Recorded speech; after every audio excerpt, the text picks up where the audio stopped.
Sejam muito bem-vindos ao Como é Bom Saber Direito Podcast, o podcast do curso de Direito da UCDB. Eu sou o professor Rodrigo e estou aqui com meu nobre colega, amigo, sensacional, o professor Rafael Chaia.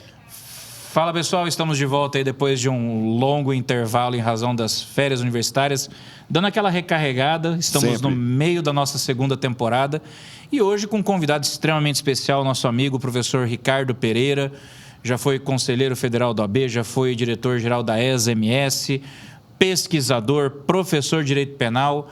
E hoje, para discutir sobre a tese dele, que fala sobre a criminalização das prerrogativas, que fala sobre também outros direitos fundamentais, vamos bater um papo sobre como ele fez essa pesquisa, vamos falar sobre a revista jurídica da UCDB que está voltando, vamos falar sobre a importância da pesquisa. Então, seja muito bem-vindo, professor. Eu agradeço imensamente ao convite e essa oportunidade ímpar de poder contribuir com o podcast do curso de Direito da UCDB. Sempre a primeira pergunta, professor Ricardo, era uma pergunta assim meio que para brincar, né? Eu ia brincar com alguma coisa, na minha época eu era aluno, mas eu fiquei com medo, viu, Chay? Porque minha média na matéria do professor Ricardo foi 6,5. Então, se foi 6,5, quer dizer que eu fui para exame. Então, ele ia me contar outras coisas aqui, então é melhor. Vamos ficar sem essa pergunta, professor. Vamos entrar direto no assunto. Professor Ricardo, então, a sua tese no seu doutorado foi sobre a tutela criminal da advocacia. Eu gostaria que o senhor explicasse para quem está nos ouvindo justamente o que seria essa tutela criminal da advocacia. Tá. Rodrigo, me permita só fazer uma digressão. Claro. Eu pertenci, né, a essa instituição OAB os últimos 12 anos da minha vida. Então, foi uma dedicação muito intensa. Eu fui 3 anos presidente de comissão, 6 anos como diretor-geral de ESA. Nós tivemos atendimentos aí presencial e telepresencial de 85.858 diplomas assinados por mim. E só me permite até uma parte. Responsável por alguns dos eventos com maior público presencial que a ESA de Mato Grosso do Sul já viu, hein? Eu lembro aquele evento do NUT que foi espetacular. No antigo Diamond Hall, né? Foi um evento muito, muito legal, um ponto fora da curva. Então, eu tive 6 anos de ESA e depois 3 anos de uma experiência também muito importante no Conselho Federal. Então, a partir dessa experiência, desse trabalho, 12 anos de dedicação à minha classe, né? Nós tivemos uma atuação lá muito forte, né? Por exemplo, foram votados, acho que 15 listas de quinto constitucional. Então, um período de 3 anos com 15 listas de quinto constitucional. Bastante. É muito. Por exemplo, acho que a previsão agora é que nós temos 1 ou 2, né, nesse triênio. E foi um trabalho muito intenso. E nós tivemos nesse período um ponto que foi interessante, aqui eu até trouxe aqui para mostrar para vocês, foi esse primeiro censo da advocacia, professor Rodrigo, onde foi feito, por exemplo, o censo para saber qual era a média de idade do advogado, qual era a raça do advogado, qual era a religião do advogado, como que o advogado, a média de rendimento do advogado, o advogado da região sul, da região centro-oeste, da região norte, da região nordeste, sudeste, quanto que ele ganhava, o grau de satisfação com a profissão. Então, foi feito no triênio, né? E nesse triênio, aí veio algumas respostas. E isso me deixou, como que eu falo? Incomodado. Sim. Por exemplo, não vou abrir aqui, mas tem, e esse está disponível no site do Conselho Federal para todo mundo, é um documento público, né? Que 29% da advocacia do meu país teve violação de prerrogativas. É muita coisa. Um terço da advocacia teve violações de prerrogativas. Então, o que a gente tem? Nós temos, desde a reforma constitucional 45 de 2004, né, a instituição de órgãos como Conselho Nacional de Justiça, CNMP, né, além de todas as corregedorias e de tudo mais. E, do meu ponto de vista, não estava sendo suficiente. Sim. Por que não estava sendo suficiente? Porque se eu tenho uma classe que 30% dessa classe, aproximadamente, coloquei, são 29 o número real, e esse censo, ele foi feito pela FGV. Sim. Então, eu acho que já... Isso já traz uma... já fala por si só. Isso, uma legitimidade, né? pelo Então, censo. Eu fui estudar o censo, né? Óbvio que tem números, quem é católico, quem é protestante, né, de outras denominações, né, espírita, outras coisas que podem ser relevantes. Mas, para mim, o que me incomodou foi isso. Um terço da minha classe já teve as funções, professor Chaia, para o exercício da sua profissão violada. Gravíssimo isso. E, nesse período, né, nós tivemos uma senadora do Mato Grosso do Sul, que foi relatora no Senado, senadora Simone Tebet, né, através da Lei 13.869, de 2019, que criminalizou, né, alterou a lei de abuso de autoridade, né, revogou aquela lei antiga, lá da época que já existia um crime, já existia, né? Exato. Mas era mais crimes genérico, né? que eram genéricos, não eram específicos para a advocacia, né? E introduziu o artigo 7º-B no Estatuto, porque o artigo 7º ele traz todos os direitos e prerrogativos do advogado. Aí introduziu o 7º-A, que é a questão dos direitos mais relativos à mulher, a mulher gestante, lactante, né? Foi o caso até da própria ministra hoje do STJ, Daniela Teixeira, que ficou horas esperando para fazer uma sustentação oral no STJ e teve um problema que ela estava grávida, né? Então, a lei leva o filho leva o nome da filha da ministra, né? Então, ou seja, uma mulher grávida fica esperando acho que 12 ou 13 horas para fazer a sustentação oral. Absurdo. Né? Então, assim, aí introduziu o artigo 7º-A e depois o 7º-B, com a senadora do nosso estado que teve sensibilidade e ex-professora dessa instituição. Perfeito. Então, eu acho que esse trabalho, eu acho que ele congrega diversos fatores.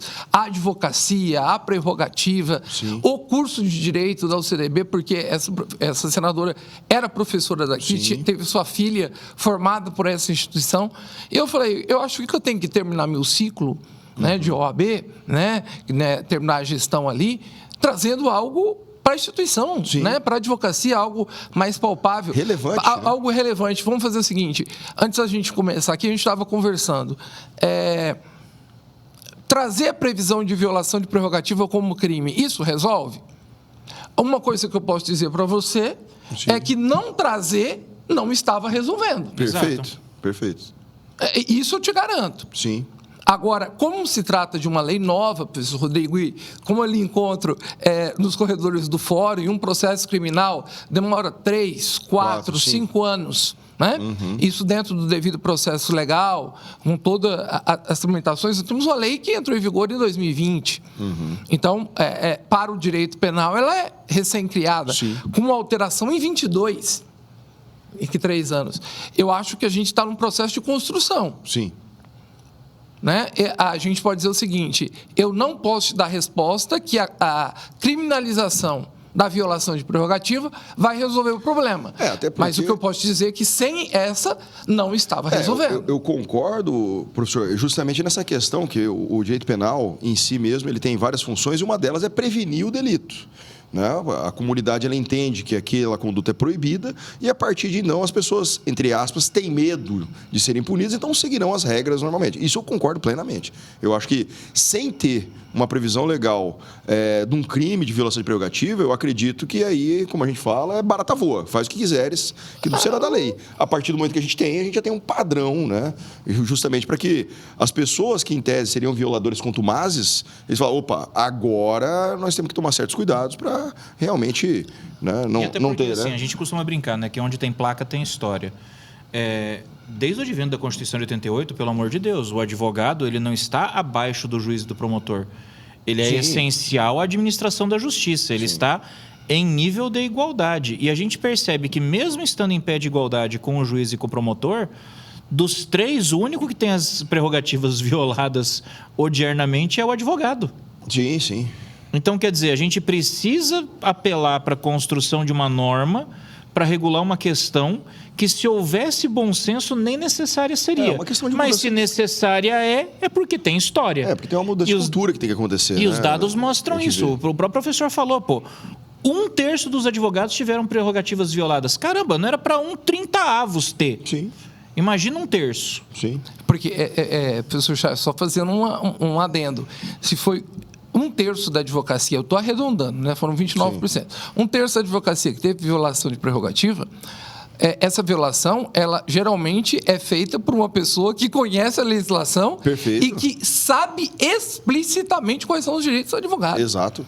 Então, assim, eu não estou tratando de um erro de proibição. Não, sabe de ou um erro deveria saber, pelo menos, né? Porque assim, o mínimo. estatuto é de 1994. Claro, com então, certeza. nós temos 31 anos de estatuto. Então, assim, não é uma legislação que está aí há alguns dias. Sim. O que eu posso dizer é que as prerrogativas, elas existem, elas estão previstas na nossa legislação de regência, tem 31 anos, e depois de 30 anos foi feita uma pesquisa em que 1/3 da advocacia já disse que teve a violação de prerrogativas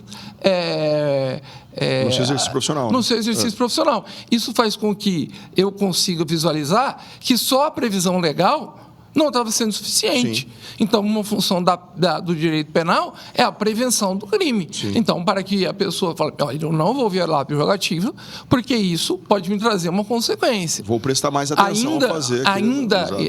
Entendo que não trouxe consequências para os violadores de prerrogativas, ainda entendo que não. Né? Mas nós temos medidas que podem ainda estar em trâmite, porque geralmente também se trata de pessoas com foro por prerrogativa de função, sim. Processos muito mais demorados, né?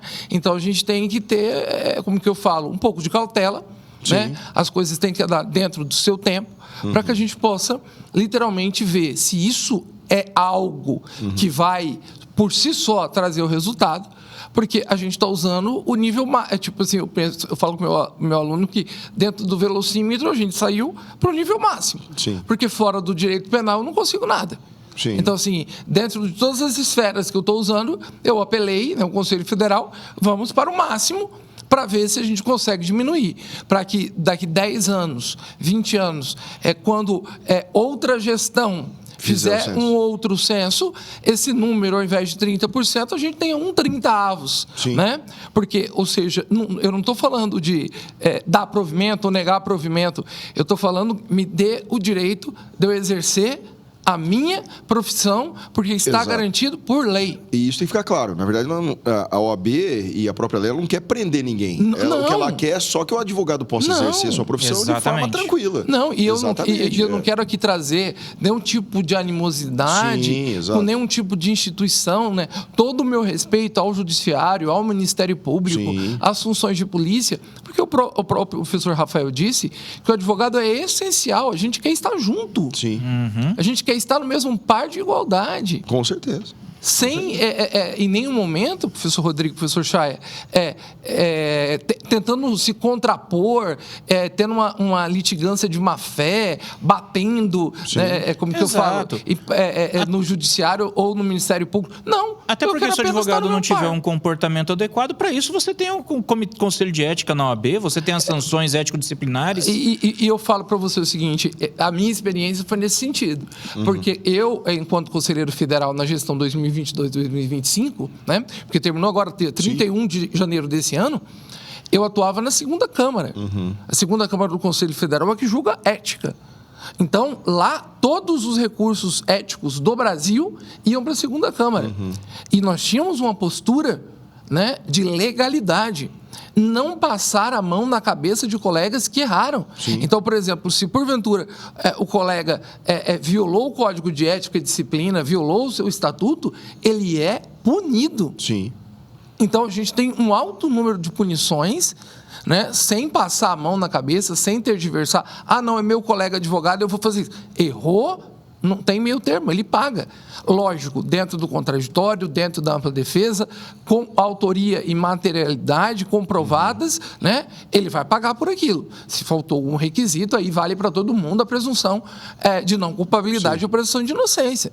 Mas o que eu estou dizendo é que a OAB, ela dá resposta clara para quem viola. Isso. E o que nós queremos? A resposta clara. A resposta clara para quem viola a prerrogativa do advogado. A contrapartida. Que, do meu ponto de vista, não está sendo feito. Por isso que nós temos que nos valer aqui de uma mudança legislativa no artigo 7º-B. Eu concordo plenamente com o senhor, até porque eu faço parte da Comissão de Prerrogativas aqui da nossa OAB já faz uns 10 anos, fiquei afastado 2 anos em determinada gestão, e eu vejo que o desagravo público, que era a ferramenta ali utilizada até então, até vir a criminalização específica, ela acaba não, esse desagravo ele acaba não trazendo o resultado. Até por vezes a autoridade que teria violado essa prerrogativa, caçoando dessa ferramenta que a OAB tem até hoje, né? Porque vai para o meu assento funcional, o que isso vai mudar na minha vida? Nada.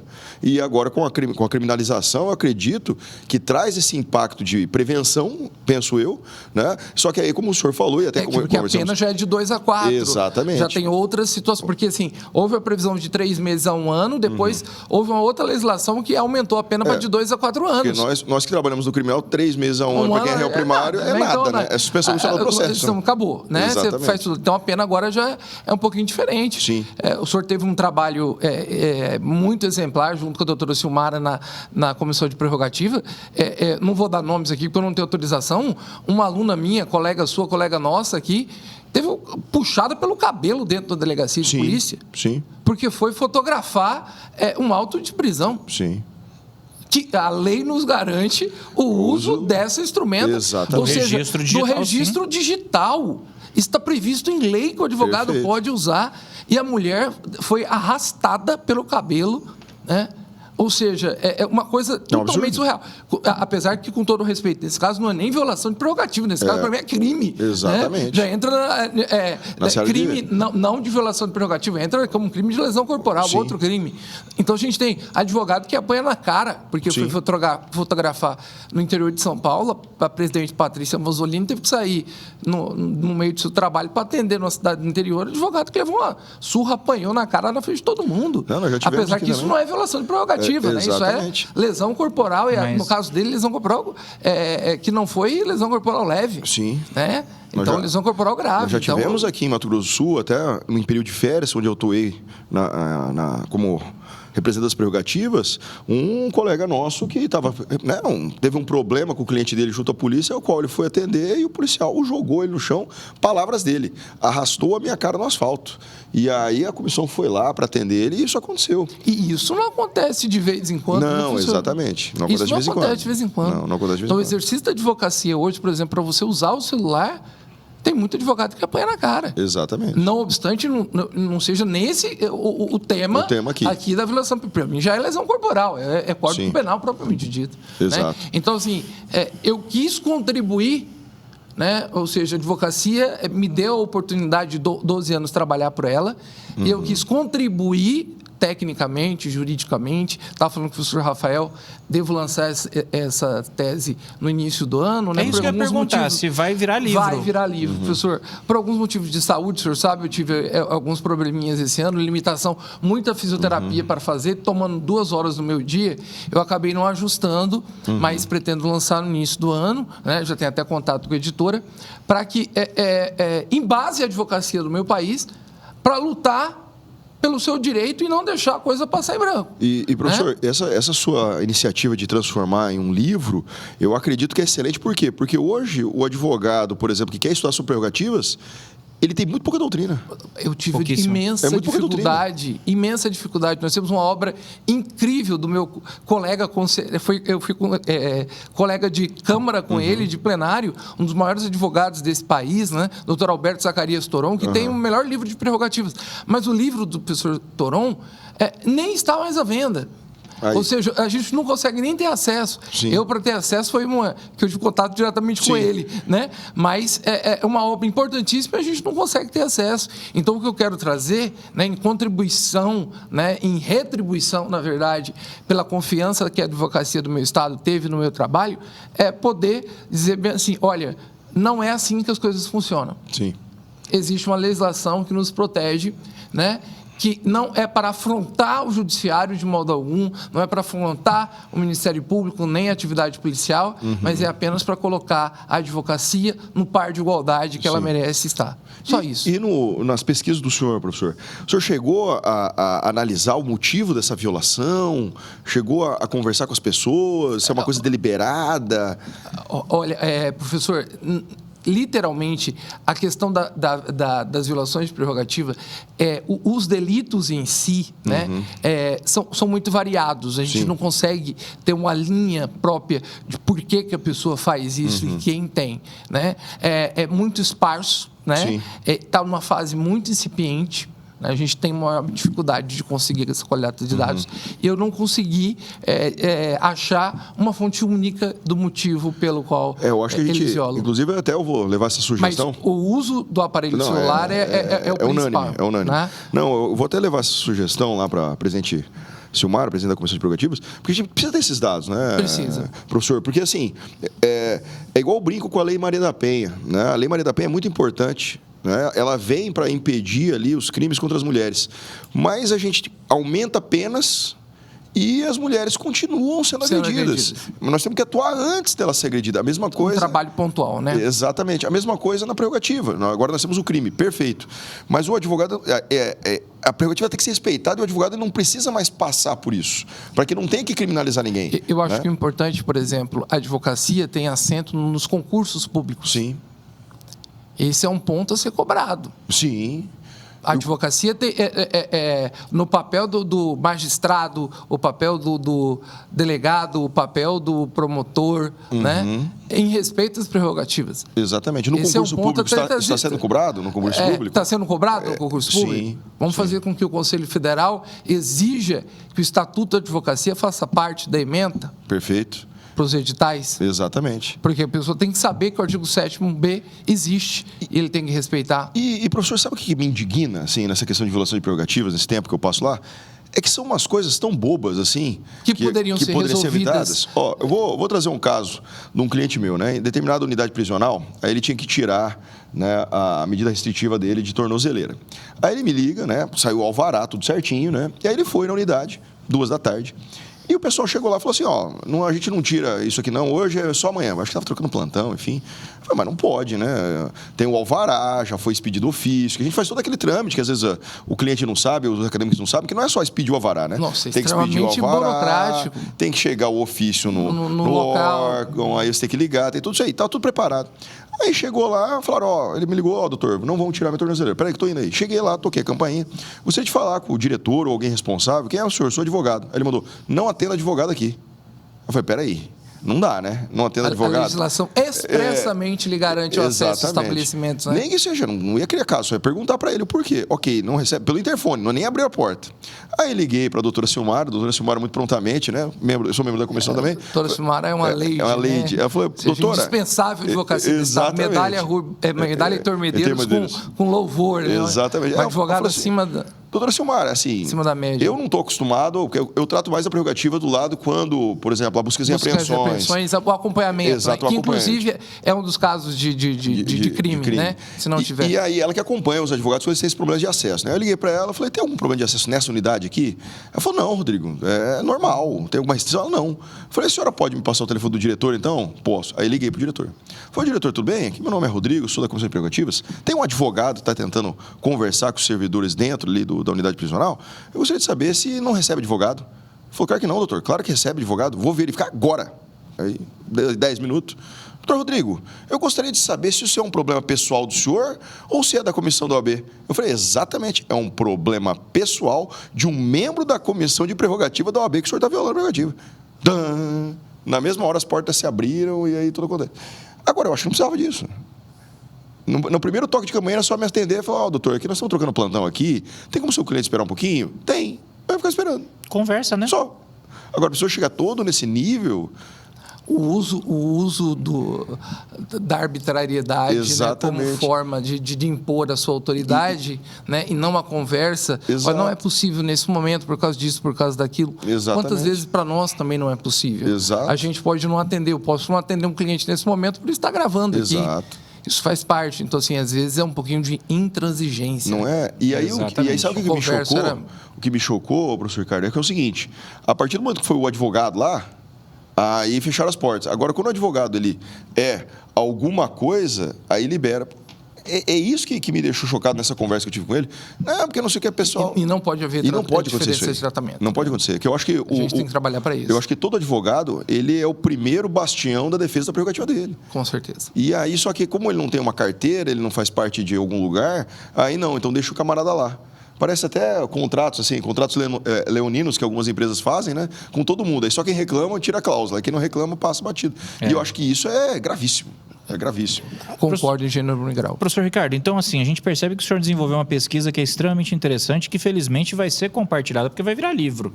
Sim. Então, já fica o convite, inclusive, para você voltar ano que vem para fazer o lançamento do livro aqui no podcast. Opa, muito prazer. Vamos aprofundar nesse assunto. Porque o senhor também hoje, atualmente, é o supervisor do Núcleo de Pesquisa Jurídica da OCDB. Sim, com a confiança do nosso coordenador, professor Macena, eu estou à frente desse núcleo, que é responsável pelos TCCs de conclusão de curso, né? E a gente também está coordenando, junto com o professor Paulo Afonso, a revista do curso de Direito. É isso que eu quero saber, porque a revista da OCDB ela é tradicional, a Ius Vivens. Sim, a Ius Vivens. E voltou agora. Como é que foi esse retorno? A Ius Vivens, inclusive, né, na nossa época. É temporão nossa, né? A Ius Vivens foi lançada na nossa época, professor Rodrigo. Ela teve uma vigência na nossa época. Eu saí, fui fazer uma especialização em São Paulo, voltei já como professor e a Ius Vivens não existia, não estava viva. Né? Parou, não tinha dificuldade, a gente não conseguia, por mais que tivesse uma editora e tudo mais. Eu voltei, eu assumi, né, com a confiança do professor Macena, a supervisão, com muito orgulho, porque é uma coisa que me dá muito prazer, que é a pesquisa, né? Eu acho que é uma das coisas que me dá mais prazer dentro da docência. E eu fiz esse desafio ao professor Marcelo, a gente lançar, na verdade, ele me propôs isso, e nós fomos ao Tribunal de Justiça, queria deixar consignado aqui, porque a EJUDE é parceira nossa, então, na verdade, é um trabalho do curso de Direito e da EJUDE, e nós já lançamos virtualmente, vamos fazer uma cerimônia de lançamento, mas já está no ar a primeira edição, e nós vamos lançar para a segunda edição, né, a segunda edição até o final do ano, né, o lançamento oficial será agora no mês de setembro, mas já está disponível no ar para quem quiser ver, mas principalmente o convite aqui para quem queira publicar. Perfeito. Né? O site, deixa eu deixar aqui para o convite expresso, é Ius Vivens, né, como se pronuncia, iusvivens.ucdb.br, né? Aí você entra lá, tem todo o edital de publicação que é de fluxo contínuo, tem um modelinho, tem lá a folha de papel timbrada, como você deve postar, né? Então, a gente ficaria muito feliz com publicações da Ius Vivens, né? Inclusive dos colegas aqui, que são especialistas em cada área, né? O professor Rodrigo atua mais de uma área, o professor Chaya também, né? E também a todos aqueles que nos assistem aqui, porque é um público vastíssimo, que possa os egressos, os alunos atuais, os profissionais, para que possam fazer parte da história da OCDB publicando, porque na verdade nós estamos na 6ª edição, indo para a 7ª edição da revista, né, que será avaliada agora no quadriênio, se Deus quiser, com alguma qualificação, né, que possa ajudar aí na vida profissional das pessoas para entrarem em mestrados, em doutorados, com as publicações decorrentes da revista. E produção jurídica, né? A gente precisa de mais gente produzindo e pensando o direito. Eu acho que o Mato Grosso produz pouco, né, em relação aos outros estados, né? Então, assim, eu acho que o curso de Direito, como o maior curso do Mato Grosso do Sul, curso de Direito da OCDB, ele tem que ter essa revista, é imprescindível. A gente tem que ser pioneiro, tem que estar um passo à frente, né? E tem que produzir muito. Então, a gente conta muito com a sociedade, os membros que as pessoas da não sociedade sabem, jurídica. uma revista jurídica, ela é doutrina. Doutrina. Ela é doutrina, você está ajudando a construir as bases do direito. Mas é aí que eu ia fazer aqui, com todo respeito, puxar o saco do meu querido professor, porque, professor, que eu vejo dos acadêmicos no geral e da juventude quando eu converso, é que eles não sabem a importância da pesquisa. Eles acham que é só um trabalhinho para ir embora. Só que a história que o senhor acabou de contar aqui, né, no preâmbulo de nossa conversa, e eu sempre gosto de falar isso para os alunos, que isso que é a pesquisa, é algo que você faz, você olha, te incomoda, e a partir de então você tem ideias, lógicas, pesquisa, raciocínio, e você cria um texto para tentar o quê? dar uma solução para aquele problema que lhe incomode. Que eu assim, professor, quando eu olho assim, às vezes um acadêmico fala assim, pô, professor, meu tema de TCC é o tribunal do júri. Eu olho para ele assim... Não, isso é assunto. Não, eu falo assim, excelente tema, mas qual é o problema do tribunal do júri? Aí ele olha para mim assim, não, eu vou contar tão somente ali o procedimento. Eu falei, então nem escreve isso aí, né? Porque procedimento, nós vamos pegar, por exemplo, o Guilherme Souza Nutti, né? Agora, qual que é o problema, por exemplo? Tem algum problema na sessão do Tribunal de Justiça de Mato Grosso do Sul? Tem algum problema que você olhou assim e falou, cara, isso, para mim, o professor Ricardo falou isso na aula de Direito Penal, é ao contrário. E não pode ser. Então, é engraçado você comentar isso, porque ontem eu dei orientação na monografia aqui, um aluno conversou comigo, né? Falei, tá, e qual que é o seu tema? Ah, eu quero falar sobre o acordo de não persecução penal. E foi exatamente esse o ponto. Eu falei, então beleza, então você definiu o assunto. O assunto é acordo de não persecução penal. Agora, qual que é o seu tema? Você quer falar sobre a eficácia? Você quer falar sobre os obstáculos da aplicabilidade? Você quer falar sobre, por exemplo... A exigência da confissão? A exigência, exatamente. Você tem que definir um tema dentro desse assunto. Porque senão o seu trabalho é meramente expositivo e é aquela história. O que ele não agrega nada para ninguém. O que ele agrega? Não tem relevância jurídica alguma. Não tem relevância jurídica alguma. Exatamente. Vamos ler. O meu orientador do doutorado, ele é professor Guilherme Souza Nutti, que você citou, ele falava o seguinte, Ricardo, a primeira coisa para eu aceitar a orientação, o orientando tem que responder a seguinte pergunta: o que o seu trabalho vai agregar para o mundo e para a sociedade? Exato. Você tem que responder essa pergunta para mim. Eu acho que isso o professor, né, os professores, né, a gente tem que estar aqui fazendo que as pessoas pensem e falem assim, isso me incomoda. Exato. Não deve ser assim. Né? Tem alguma coisa errada. Tem alguma coisa errada, que nesse atendimento que você está falando, isso não pode ser assim. Eu quero estudar sobre isso, eu quero falar sobre isso. Exato. Para a gente conseguir melhorar, dar um passo adiante e que a vida fique mais leve e a produção fique melhor. Exatamente. E o detalhe é o seguinte, às vezes o acadêmico, quando a gente fala isso, ele pode entender, nossa, mas eu não consigo pensar em algo que vai mudar a sociedade. Mas não precisa mudar toda a sociedade, não. Não, é só a sua realidade fática, de repente. Não vai precisar mudar o mundo como um todo. Chegou uma fatia, cada um mudando uma fatia, a gente consegue mudar muita coisa. Às vezes um detalhe de uma lei que não está legal, né? Você quer ver um TCC? Vamos rediscutir, de repente, um artigo problemático que está na lei de crimes ambientais, por exemplo. Você quer ver um TCC tributário, um menino desesperado, assim, último, fechando as portas, né? Aí no PEJ tem que ter, porque no PEJ não é brincadeira, né? No PEJ tem prazo, né? Não é festa da uva lá. Aí o guri lá desesperado tem que entregar. Eu falei, bicho, posso te dar uma de tributário? Bem bobinha, que vai bater a meta? Ele pode. Eu quero saber por que o jogo de videogame, quando ele é no PlayStation, ele é mais caro do que quando ele é na Steam, que é para computador. Aí ele olhou, mas isso é direito? Eu falei, você tem 3 dias, você vai estudar o porquê que no computador o joguinho, mesmo joguinho, ele é mais barato que quando ele é num console de videogame. Vamos dar o spoiler, é porque no computador ele é software e no console ele é jogo de azar. Exatamente. E aí, a tributação, por exemplo, de todos os tributos relacionados a software, são muito menores do que as de videogame. Eu falei, só faz estudo. Aí o guri ficou 2 dias, ele voltou, nossa, professor, então é por isso eu pensei que as fabricantes de videogame eram mercenários. Eu falei, não é por isso não. Porque tem uma outra incidência. Exatamente. E aí o menino fez o TCC dele lá, lógico, foi corrido e tal, mas ele... Isso é a importância da pesquisa para a universidade, para a sociedade, né? Fazer com que a gente caminhe, mesmo que seja um passozinho. Exatamente. Né? Mas se cada um evoluir um passo, né, professor Chaé? Se a gente fazer a somatória de evoluções individuais, acho que a gente constrói uma sociedade melhor, um mundo melhor, né? E acho que é para isso que a gente está aí, para fazer a diferença mesmo que seja mínima. Com certeza. E a gente vê que tem alguns obstáculos hoje à pesquisa, e aí é uma questão que a gente tem debatido muito, né? Que é o uso ético de plataformas de inteligência artificial. Que tem muita gente que tem usado IA para fazer a pesquisa. Sim. E assim, eu converso bastante com os meus alunos, eu tenho certeza que o professor Ricardo também, o professor Rodrigo também. A IA, ela é uma ótima ferramenta para ser um auxiliar.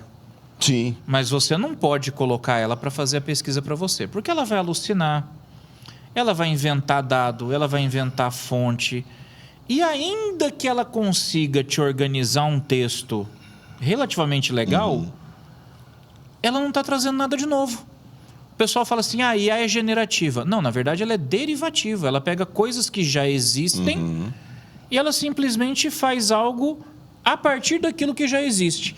Se eu falar para ela, olha, me dê uma solução para esse problema que ninguém deu ainda, ela vai falar, eu não tenho como fazer isso.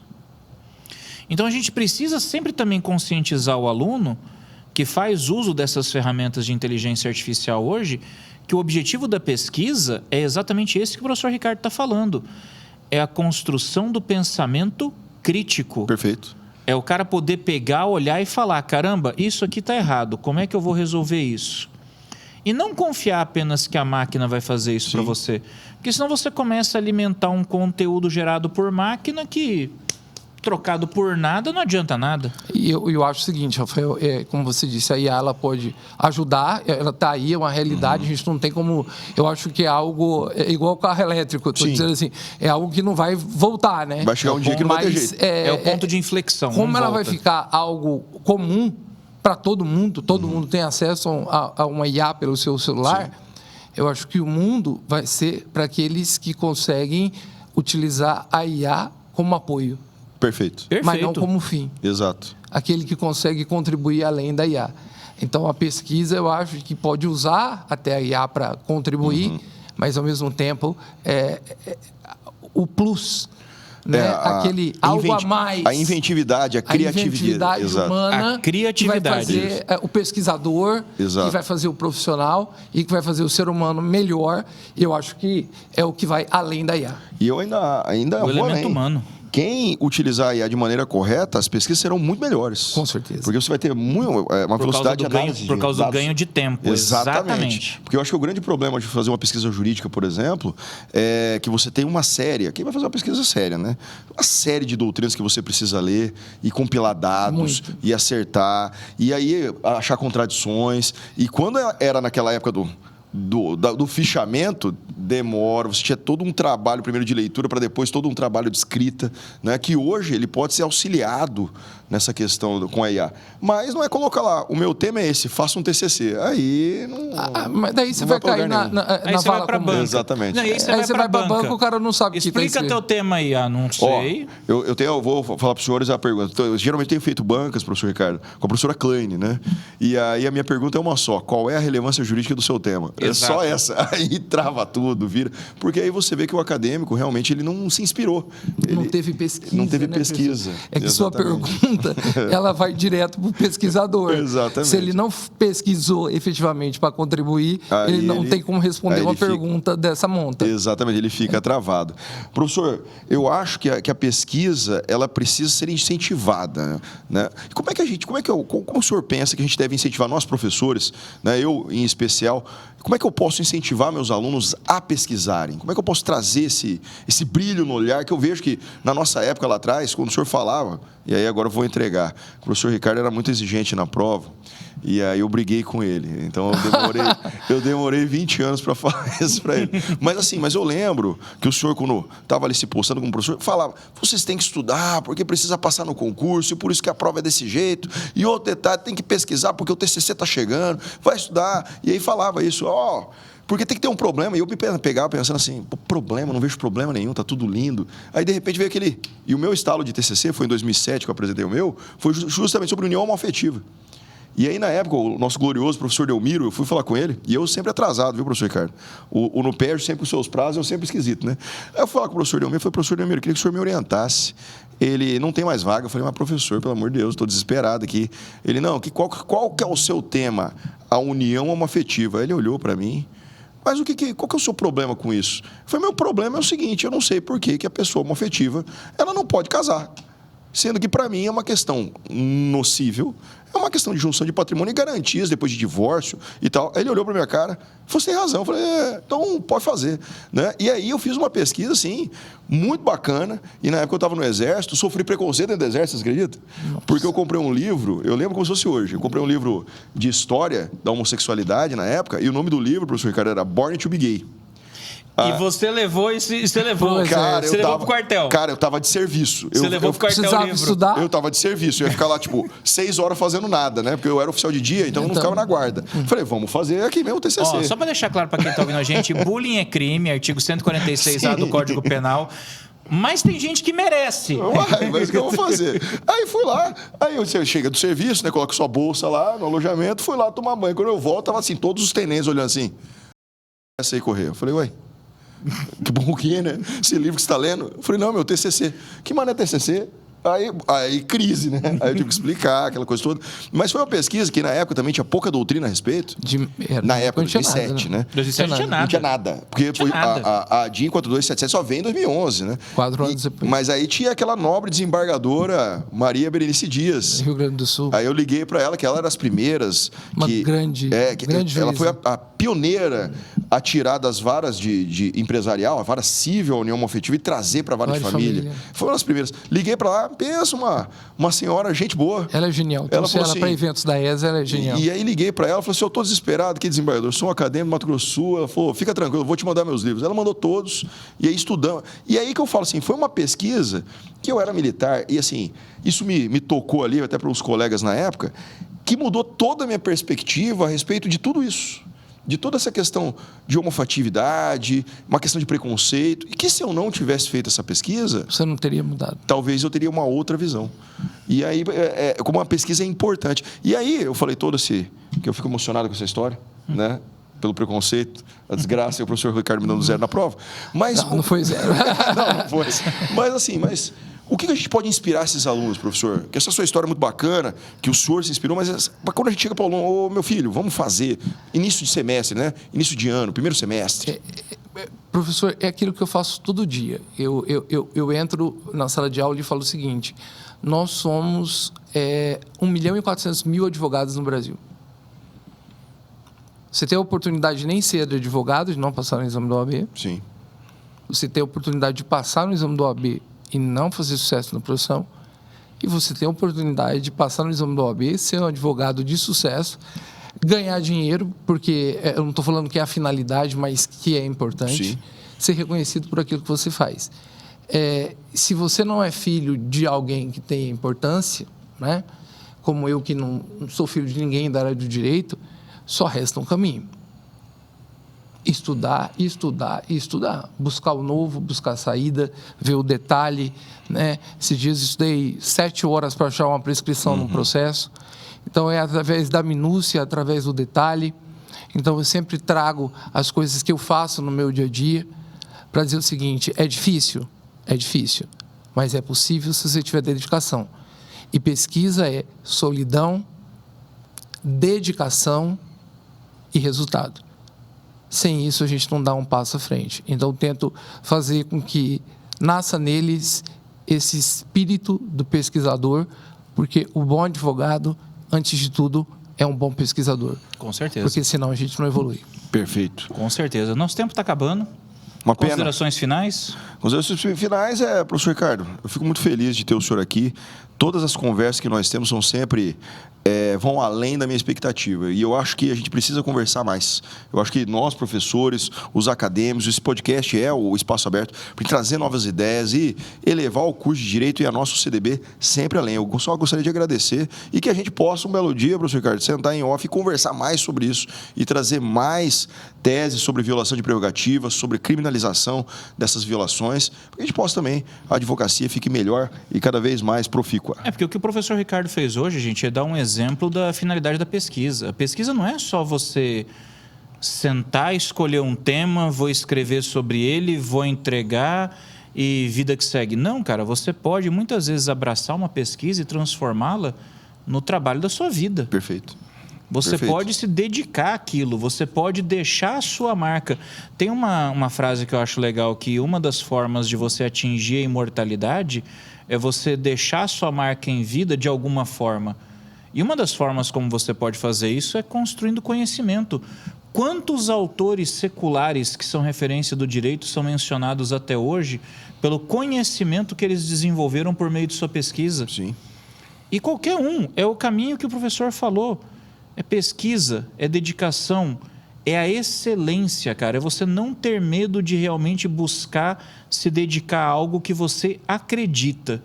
Se você fizer bem feito, você deixa a sua marca. Isso é excelente. Eu só tenho que agradecer esse depoimento que foi compartilhado para o professor Ricardo, porque é fundamental que os nossos alunos ouçam isso, especialmente aqueles que estão trabalhando com seus TCCs nesse momento. Perfeito.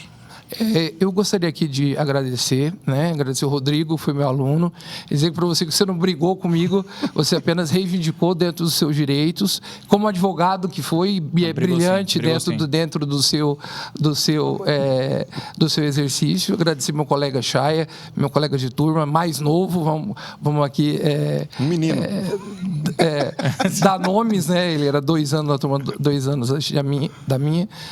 E agradecer a todos, dizer que eu não tenho a importância dos outros que passaram aqui, mas espero, de qualquer forma, ter deixado uma contribuição para esse podcast, que eu espero que tenha vida longa, como o curso de Direito, que está fazendo 60 anos, que muita gente já passou, que nós estamos aqui e que eu espero que muita gente venha e que faça um curso de Direito cada vez melhor, com mais pesquisa e com a nossa revista bem melhor ainda do que está. Muito obrigado pela oportunidade. É isso aí, pessoal. Não deixe de mandar um artigo lá para iusvivens, iusvivens.ucdb.br. Vamos pesquisar, vamos estudar, vamos ler. E segue o perfil também da UCDB para você ficar ligado em tudo que acontece no curso de Direito, @direito.ucdb, lá no Instagram. Sucesso sempre. Obrigado, pessoal. Até a próxima. Abraço. Valeu.